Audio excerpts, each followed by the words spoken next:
You know, life has a funny way of challenging us. Sometimes it feels like we're walking down a path, minding our business, doing our best, and then, out of nowhere, someone comes along and hurts us. It could be a harsh word, a broken trust, a betrayal, or a simple misunderstanding that spirals out of control. And in those moments, you find yourself standing there trying to make sense of it all. The first thing that hits you is that gut punch of emotion. You feel angry, frustrated, confused. How could they do this to me? Why would they hurt me? You might even feel like you're losing control of yourself, like you're going to break. The pain feels like it's too much to bear. But here's the thing, what we do in those moments matters. It matters more than the pain itself. It matters more than what they did to us, more than how deep the wound feels. How we respond to hurt, to betrayal, to disappointment, those are the moments that define us. Those are the moments that show the world who we really are. When someone hurts you, you have a choice. And that choice will determine not only the outcome of the situation, but also the person you become. We often hear the expression, what doesn't kill you makes you stronger, but it's not just about surviving the hurt. It's about how you choose to grow from it. You can either let that pain define you, shape you into someone bitter, angry, or resentful, or you can rise above it. You can choose to be the bigger person, the stronger person, the person who refuses to let that hurt control you. And I get it, sometimes it feels like the world has done you wrong, like the weight of it is too much to carry. But let me tell you this, how you respond in those dark moments will determine your strength. I know it's easy to get caught up in the feeling of being wronged. It's easy to focus on what was taken from you, what you lost, how unfair the situation is, but don't let that consume you. Don't let the anger and the resentment take over. Because when you hold on to those feelings, when you let them build up inside of you, they don't just hurt the person who wronged you, they hurt you too. They hurt your peace, your happiness, your soul. You might think that holding on to that anger is going to make them feel something, that it's going to hurt them back. But the truth is, all it does is poison your own heart. When someone hurts you, it's tempting to strike back, to retaliate, to let them know that they can't get away with it. But here's the truth, revenge never works. You can't build your life on vengeance. You can't build your character on the pain of others. The satisfaction you get from hurting someone back is fleeting. In the end, it leaves you empty. It leaves you feeling worse, not better. But forgiveness?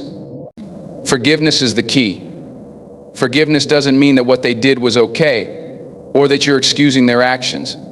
It just means that you're not going to let their actions have any more power over you. You're saying, I'm not going to let you control me anymore. I'm going to choose my own peace, my own happiness. Forgiveness is freedom. It's the only way to free yourself from the chains of anger and resentment. And I know that might sound hard to believe, especially when you're in the midst of pain. But the moment you decide to forgive, that's the moment you take your power back. You might not forget what they did. You might not even trust them again. But you release the hold they have on your heart. You let go of the weight that's been dragging you down. Now, I know forgiveness is a tough pill to swallow. It's hard to forgive when someone's hurt you deeply. It's hard to forgive when you feel like you've been wronged in a way that's unforgivable. But let me tell you, forgiveness isn't about the other person. It's about you. It's about choosing peace over bitterness, choosing strength over weakness, choosing to rise above the pain. When someone hurts you, don't allow them to dictate your emotional state. Don't give them that power. Because the truth is, they're not thinking about you. They've moved on. They've forgotten about what they did. But you're still holding on to that pain, still letting it eat away at you. So what do? You let it go. You move forward. You rise above it. And that's not always easy, I know that. But it's necessary. It's necessary for your peace of mind, for your happiness, for your growth. It's necessary for your own mental and emotional health. When someone hurts you, it's a test of who you really are. Will you let their actions define you, or will you choose to define yourself? Will you rise above the hurt and show the world that you are stronger than the pain they've tried to inflict on you? Let me tell you something, the world can be harsh. People can be cruel. And there's no guarantee that everyone will treat you the way you deserve to be treated. But here's the thing: you can't control what other people do. You can't control their actions, their words, or their intentions. The only thing you can control is how you respond. You can control your own actions, your own words, your own heart. So when someone hurts you, remember, it's not about them. It's about you. It's about how you choose to react.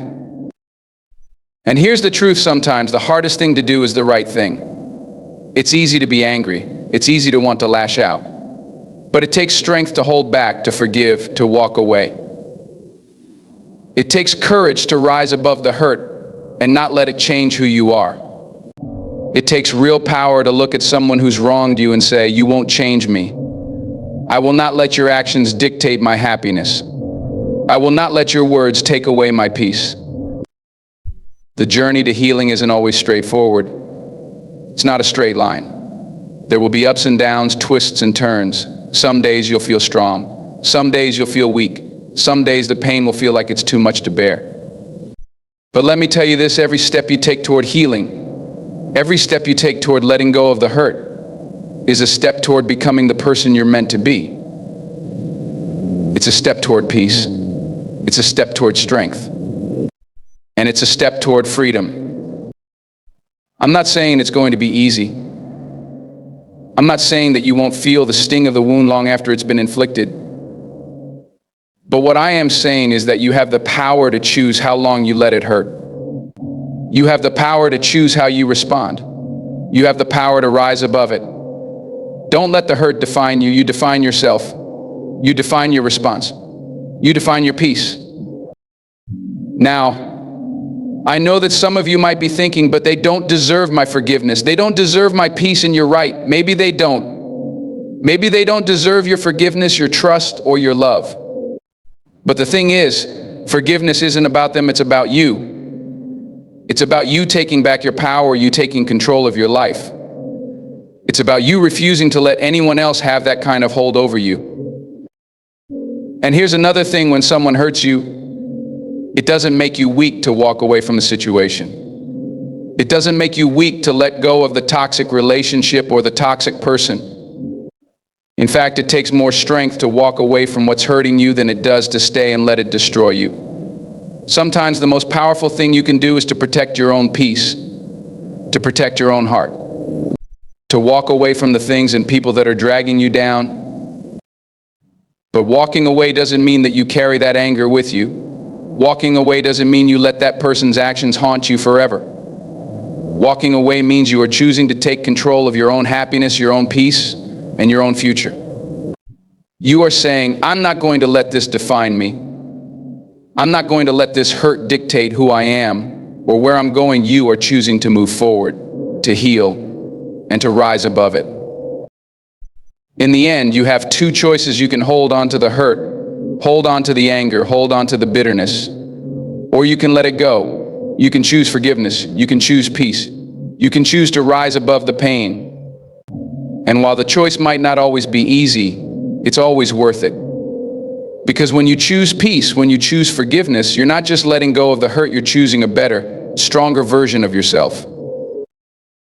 Forgiveness is often seen as an act of kindness, an easy choice when someone apologizes or when time heals the wounds. But in reality, forgiveness is one of the most difficult things we'll ever do. It's not something that comes naturally when someone hurts us. It's not the first impulse we feel when we've been wronged or betrayed. And yet, forgiveness is one of the most powerful decisions we can make in our lives. It's a choice. And it's not a sign of weakness, it's a sign of strength.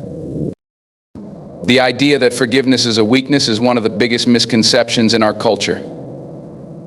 We've been taught to think that when someone wrongs us, we should fight back, hold a grudge, demand justice, or get even. Revenge is often glorified in movies and stories as a way to restore balance and protect ourselves. We're told to stand up for ourselves, to never let anyone get away with hurting us. But in the end, this mindset only keeps us in a cycle of anger, bitterness, and resentment. It does nothing to heal us. It does nothing to restore the peace we lost when someone hurt us. Forgiveness, on the other hand, is not about excusing someone's behavior or letting them off the hook. It's not about giving them permission to hurt you again or pretending like nothing happened. It's about letting go of the emotional burden that comes with being wronged. It's about freeing yourself from the grip of anger, regret, and resentment. When we hold on to the hurt, we're only hurting ourselves. The other person may have moved on, or perhaps they're not even aware of the damage they've caused, but you're the one who carries the weight. Forgiveness is a decision to stop letting the wrongs of others control your emotions and your life.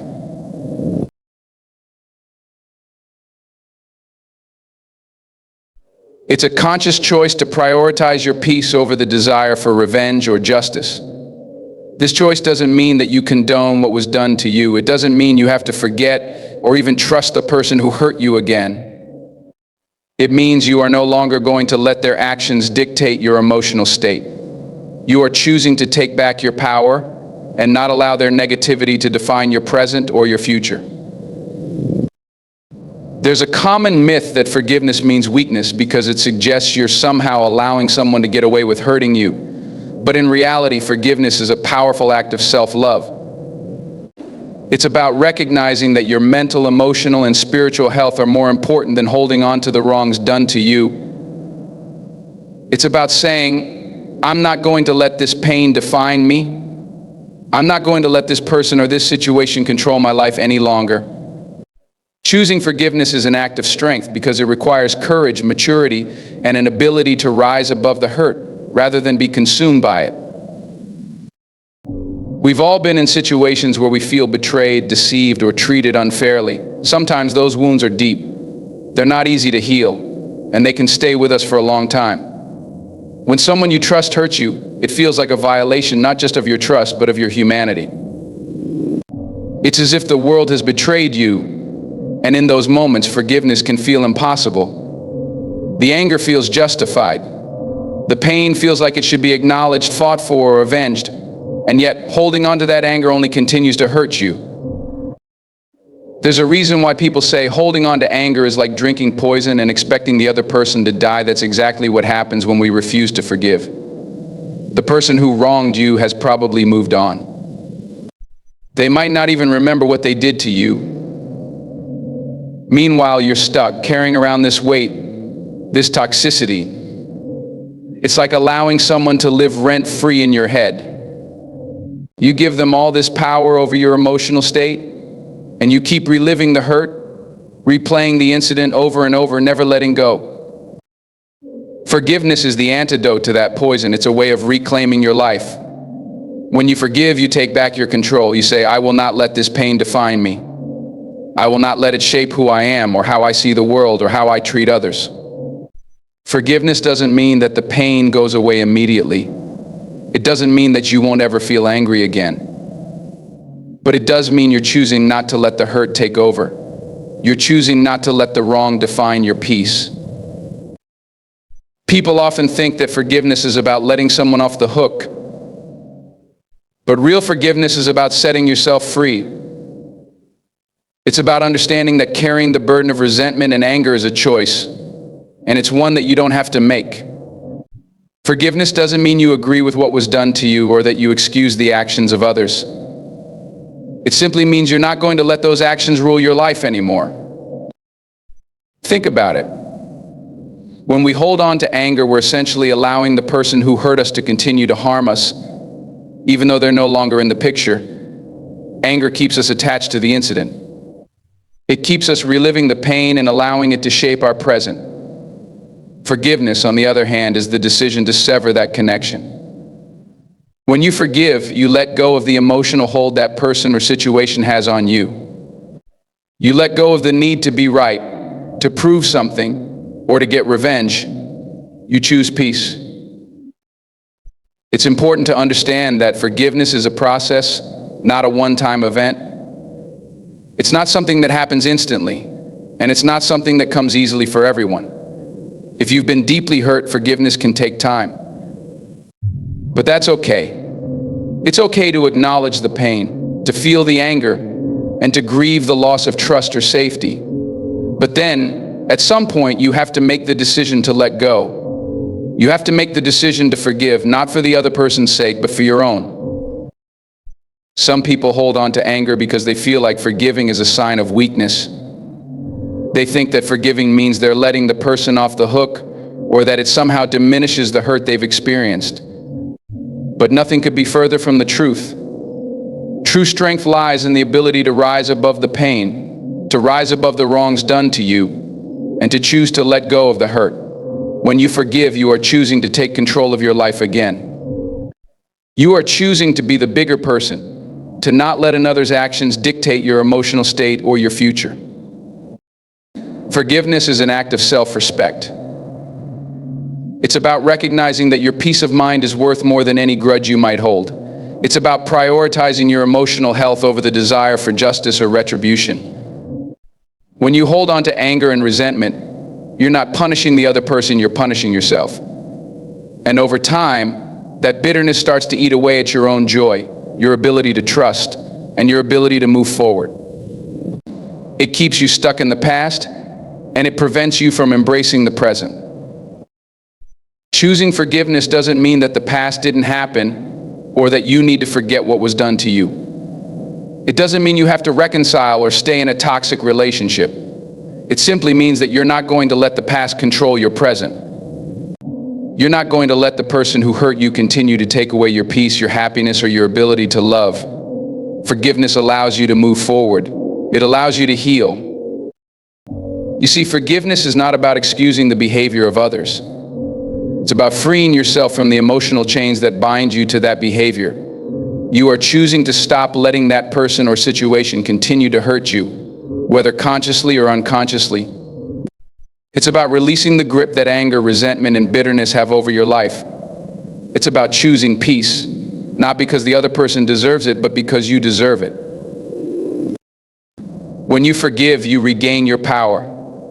You refuse to let the wrongs of others determine who you are or what your life looks like. You choose to let go of the negative energy that comes with holding on to the hurt. You let go of the narrative that says you are a victim, and instead you embrace the strength that comes with taking responsibility for your own peace. Forgiveness is not easy. It's not something that comes naturally, especially when we've been deeply hurt. But it is a choice, and it's a powerful choice. It's a choice that requires strength, courage, and maturity. It's a choice to rise above the pain and reclaim your emotional well-being. It's a choice to choose peace over anger, love over hatred, and healing over suffering. And that is not weakness, it is the purest form of strength. Revenge is one of the most deeply ingrained impulses in human nature. When we are wronged, betrayed, or hurt by others, there is often an immediate, instinctual desire to make them feel the same pain we felt, to restore balance by seeing them suffer in return. It's a reflex that seems natural, a way to seek justice or a form of catharsis. After all, if someone has wronged you, doesn't it only make sense that they should be punished for their actions? We've all heard the phrase, an eye for an eye, suggesting that in order to right a wrong, one must cause an equal amount of harm to the wrongdoer. Revenge in this context seems like an attempt to restore fairness to the world. But despite how satisfying revenge might feel in the heat of the moment, it is ultimately an act that causes more harm than good.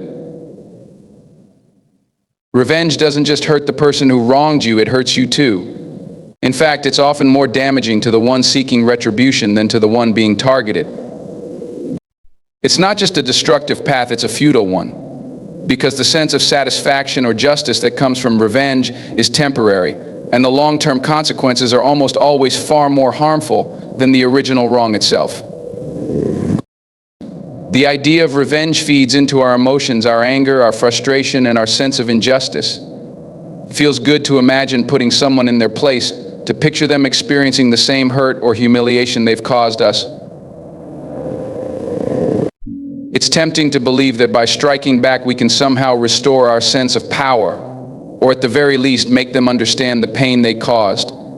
But the truth is, revenge doesn't work that way.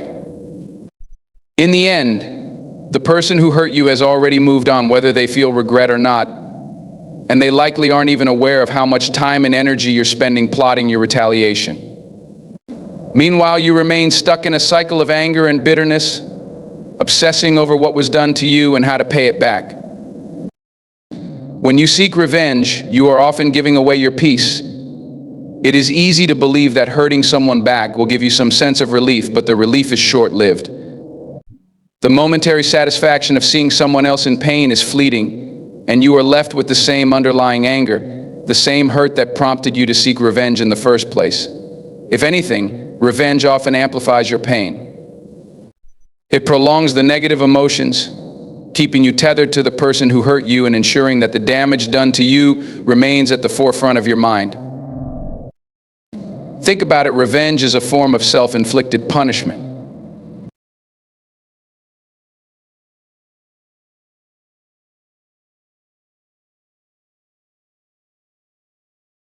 The desire to get even, to make someone pay, isn't rooted in the idea of fixing things. It's rooted in a need to feel justified, to feel that the scales of justice have been balanced. But what you're really doing is allowing the wrong done to you to continue to affect your life. Instead of letting go of the past, you're holding on to it, choosing to keep the wound fresh by focusing on revenge. Moreover, revenge often doesn't provide the closure we think it will. We tend to imagine that if we just get back at the person who hurt us, everything will be set right. But the reality is, it's rarely that simple. In most cases, the person we seek revenge on won't even understand or acknowledge the reasons behind our actions. They may not even care. In some cases, they might even retaliate, perpetuating the cycle of hurt and vengeance. Revenge can escalate into something far uglier than we ever intended, creating a toxic dynamic that leaves everyone involved worse off than they were before.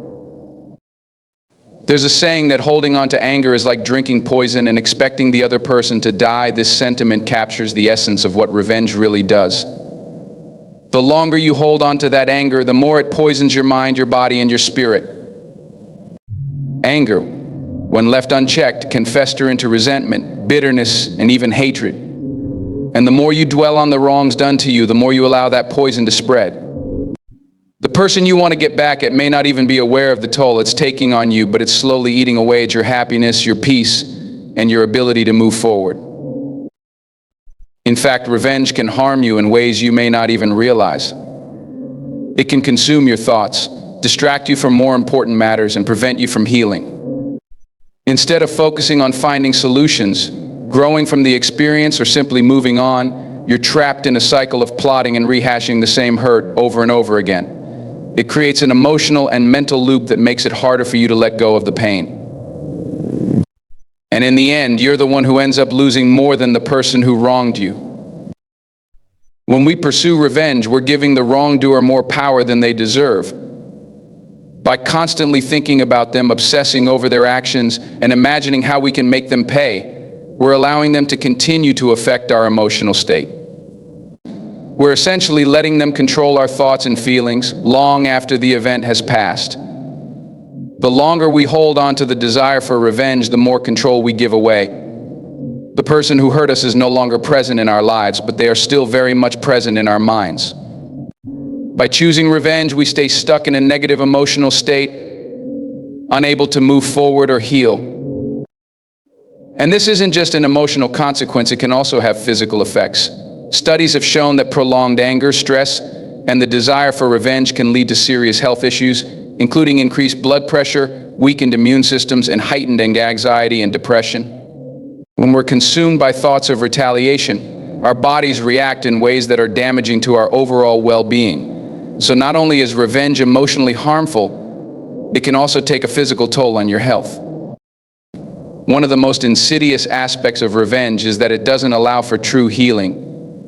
In order to heal from hurt, we need to let go of the past, acknowledge the pain, and move forward. Revenge keeps us tethered to that pain, preventing us from doing the emotional work required to heal. It turns our focus outward toward the wrongdoer rather than inward, where true healing needs to take place. Forgiveness, on the other hand, is a tool for healing. It's a way to release the grip of the past and move forward with strength and clarity. Furthermore, revenge doesn't lead to peace. It may offer a brief moment of vindication, but it does not bring lasting peace or resolution. The problem with revenge is that it perpetuates the cycle of hurt. You hurt them, they hurt you back, and the cycle continues. often escalating into something even more destructive. Peace, on the other hand, comes from within. It comes from releasing the need for vengeance and choosing to rise above the situation. When you choose peace over revenge, you take back your power. You refuse to let someone else's actions dictate your emotional state. You stop allowing their wrongs to control your happiness. The other problem with revenge is that it's often misguided. People might seek revenge thinking that it will give them a sense of justice or retribution, but in most cases it does not. What often happens is that the pursuit of revenge can end up hurting innocent people, ruining relationships, or even backfiring on the person who sought it. Revenge can have consequences that ripple out far beyond the original incident, affecting people in situations that had nothing to do with the initial wrongdoing. The moment you start seeking revenge, you put yourself on a path that's unpredictable, and often the fallout can be more damaging than you anticipated. True strength comes from the ability to rise above the desire for revenge, to walk away from the situation without carrying it with you. True strength lies in choosing to heal, in choosing peace over conflict, in choosing to let go of the anger that fuels revenge. When you choose to walk away, you show that you are not controlled by your emotions or by the actions of others. You are in control of your own peace, your own destiny. Revenge keeps you tied to the past. Forgiveness allows you to move forward into a future of greater emotional freedom and strength.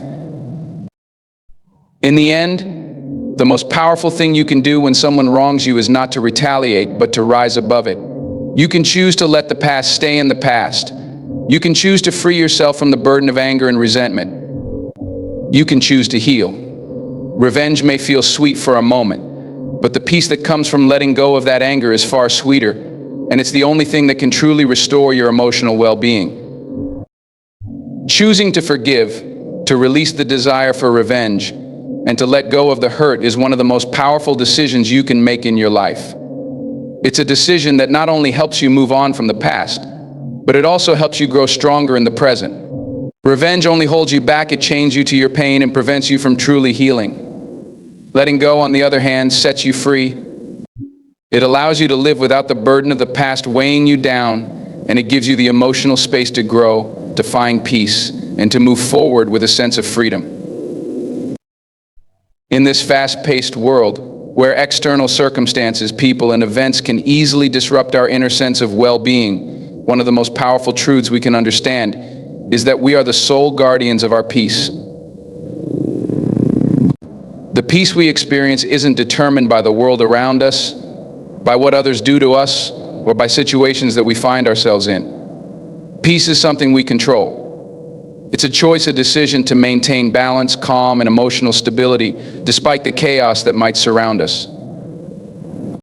The truth is, the power to stay at peace, to control how we react to life's challenges, and to safeguard our own mental and emotional health lies entirely within us. And once we embrace this responsibility, we begin to realize that no external force has the power to take away our peace unless we allow it. The idea that our peace can be taken away by others or by events is a dangerous myth. We often hear people say things like, "That person really ruined my day," or "I can't believe what happened. It threw me off completely." We give away our power to these external forces without realizing it. We allow another person's words, actions, or even their mood to dictate how we feel. When we do this, we're giving up the one thing that is completely ours, our peace. The moment we let someone's negativity, anger, or stress disturb our emotional equilibrium, we've given them control over our internal state. But the moment we realize that we have the power to protect our peace, everything changes. The people around us, the situations we encounter, the frustrations and setbacks that life inevitably throws our way, they no longer have the ability to hijack our emotional landscape. Of course, this doesn't mean we won't feel the sting of betrayal, hurt, or anger. Those emotions are a natural part of being human, but we don't have to let them overtake us. We can feel them, acknowledge them, and then choose to release them. When we stop letting these emotions control us, we begin to live with a deeper sense of peace and balance. One of the most important aspects of maintaining peace is recognizing that we are the ones who control how we react to external circumstances. This might seem like a simple idea, but it's often one of the hardest truths to accept. When something goes wrong in our lives, whether it's a disagreement with a loved one, an unexpected setback, or even a frustrating encounter with a stranger, it's easy to fall into the trap of reacting emotionally.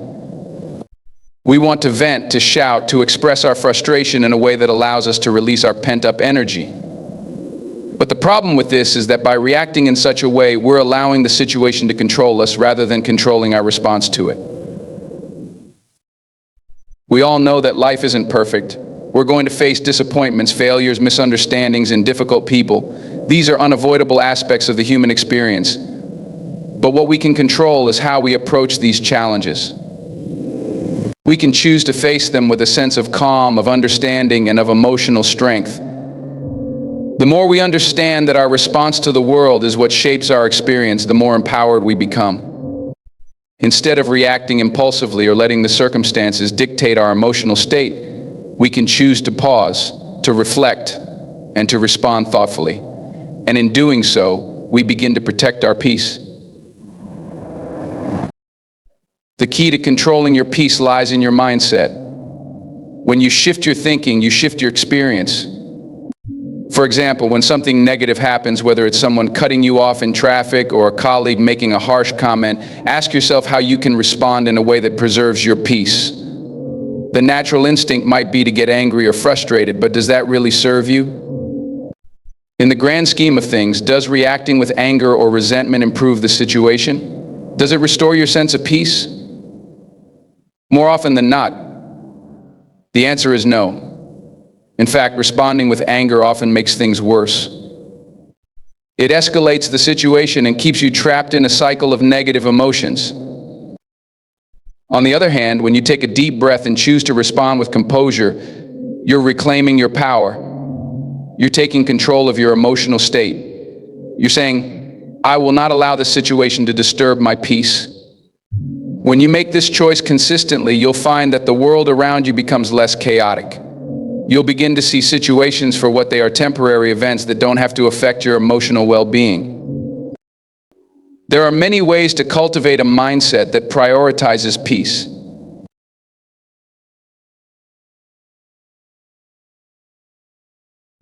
It's easy to get caught up in what's going wrong in our lives, especially when we're facing challenges or setbacks. But when we shift our focus to what we're grateful for, we begin to change our perspective. Gratitude helps us to see the good in our lives even amidst the difficulties. It helps us to appreciate what we have rather than fixating on what we don't have. This shift in perspective not only helps to foster peace, but it also fosters a sense of contentment and fulfillment. Gratitude is not just about big things, it's about the small, everyday moments that make life beautiful. It's the warmth of the sun on your face, the laughter of a friend, the comfort of a good book. When you focus on these small blessings, you begin to cultivate an inner peace that is less dependent on external circumstances. No matter what happens outside of you, you can always find something to be grateful for, and that gratitude becomes a shield that protects your peace from the storms of life. Lastly, it's important to recognize that we don't need to have everything figured out in order to maintain our peace. Life is messy. Things don't always go as planned. People disappoint us, circumstances change unexpectedly, and we face challenges we never anticipated. But this is the human experience. We don't have to have all the answers, and we don't have to control everything. The more we let go of the need to have everything figured out, the more at peace we become. It's when we try to control every aspect of our lives, or when we become attached to outcomes, that we lose our peace. By embracing uncertainty and accepting that we cannot control everything, we free ourselves from unnecessary stress and worry. Instead of fighting against life's unpredictability, we can learn to flow with it. When we stop resisting the way things are and instead accept them, we find that we are more at peace with ourselves and the world around us. Peace is not a destination, nor is it something that can be found outside of ourselves. It is an ongoing practice, a daily choice that we make to protect our emotional and mental well-being. It's a commitment to ourselves that, no matter what happens, we will not let external circumstances rob us of our peace. And when we learn to control our peace, we not only transform our own lives, but we also become a source of calm and stability for those around us. Life, in all its beauty and complexity, is a constant ebb and flow of moments, some joyful, some challenging. Pain is an inevitable part of the human experience, a feeling that seems as universal as the air we breathe. Whether it's physical pain, emotional turmoil, or the profound grief that comes with loss, pain touches all of us at some point in our lives. It's often in our most painful moments that we seek answers, solace, or meaning. But amidst the sting of pain, there is a truth that can bring comfort and hope. Pain is temporary, but growth is permanent. When we face painful situations, it can feel like the weight of the world is on our shoulders. In these moments, the pain feels infinite, as if it will never subside, and it's easy to believe that this is the way life will always be. Pain can cloud our vision, dimming our sense of possibility and hope. But if we take a step back and look at the bigger picture, we begin to realize something essential. Pain is a momentary visitor, a passing storm. It comes and it goes, but the lessons, the resilience, and the strength we gain from overcoming pain, that is something that lasts forever. The scars of pain often fade, but the growth that emerges from them remains with us for the rest of our lives. Pain, whether physical or emotional, is an intensely human experience. It forces us to confront the fragility of life and the vulnerability of our bodies and hearts. When we are in pain, our world becomes smaller, and it's hard to think beyond the immediate discomfort. But it's in these times of suffering that we often discover our true capacity for resilience. It's through the cracks of pain that our strength is born. What seems unbearable in the moment becomes a stepping stone towards something greater, something more profound. The person we are in the midst of pain is not the person we will be once we've moved through it. Pain teaches us lessons that would not be learned in times of comfort. It forces us to grow, to adapt, and to evolve. In moments of intense emotional or physical pain, we might wonder why we're going through this. Why does life seem so hard, and why does it feel like we can never catch a break? In these moments, it's important to remember that growth doesn't happen in the absence of pain. Growth happens when we face our challenges head-on, when we push through adversity, and when we find the strength to keep moving forward despite the weight of the world pressing down on us. In the process of navigating pain, we learn how to stand up after we've fallen, how to rebuild after we've been broken, and how to shine after we've been dimmed by the world. The pain itself may be temporary, but the lessons learned and the strength gained are permanent. There's a quote often attributed to the philosopher Friedrich Nietzsche that goes, "That which does not kill us makes us stronger at first glance." It might seem overly simplistic or dismissive of the real suffering that many people endure. But the deeper truth behind this statement is that pain can transform us. It can strip away our illusions, challenge our beliefs, and force us to face parts of ourselves we might have otherwise ignored. It is through the process of working through our pain that we develop new dimensions of ourselves: strength, patience, empathy, and wisdom. These qualities remain with us long after the pain is past. Pain is also a teacher. It teaches us about our limits and helps us discover what we are truly capable of. Often it is the times when we feel weakest that we find the reserves of strength we didn't know we had. Pain pushes us to break free from the comfort zone, to challenge ourselves, and to grow beyond what we thought was possible. When we look back at the times when we endured hardship, we often realize that those are the times that shaped us the most. Those were the moments when we became more than we were before. Think about a time in your life when you experienced significant pain, whether it was the loss of a loved one, a personal failure, a broken relationship, or a physical injury. In the midst of that pain, you likely felt as though things would never get better. You may have even wondered how you could possibly endure. But here you are, looking back, and you've made it through. The pain, while excruciating in the moment, eventually became a chapter in your life's story. And from that chapter, you emerged stronger, wiser, and more resilient. That is the power of pain. Pain forces us to evolve. It forces us to change our perspectives, to find new ways of coping, and to adapt to life's challenges. As difficult as it is, pain is an essential part of our growth journey. It's in the darkest moments that we learn how to shine the brightest.